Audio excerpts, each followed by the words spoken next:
Police వాళ్ళు బొమ్మలు వీకేస్తా ఉన్నారు. నేను పోలీసు మిత్రులకు మనవి చేస్తా ఉన్నా, మీ డ్యూటీ మీరు చేయండి. 10 ఏళ్ళు మేము కూడా గవర్నమెంట్ ఉన్నాం. అమాయకులను బెదిరియడం, కొట్టడం, బీఆర్ఎస్ ఫ్లెక్సీలు బికేయడం ఇదా మీ పోలీస్ డ్యూటీ?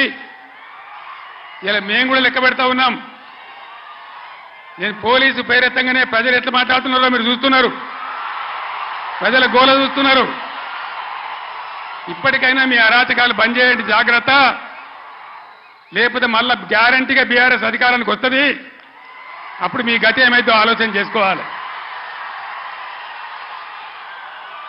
10 ఏళ్ళు మేము ఉన్నామే, 10 ఏళ్ళు నేను ముఖ్యమంత్రిగా ఉన్నానే, ఒక్కరోజన్నా మేము ఈ దౌర్జన్యం చేసినామా? ఎవరినైనా వేధించినామా? మరి ఎందుకు మీరు ఇలా మితిమీరిన పనులు చేస్తా ఉన్నారు పోలీసులు? దయచేసి మానుకోండి పోలీస్ సోదరులారా. మేమన్నీ రికార్డు చేస్తా ఉన్నాం.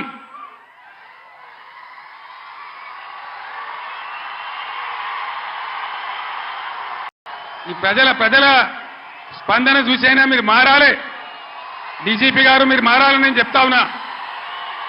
లేకపోతే మీ మీదకి ప్రజలే తిరుగుబడే రోడ్ వస్తుంది, జాగ్రత్త అని నేను చెప్తా ఉన్నా.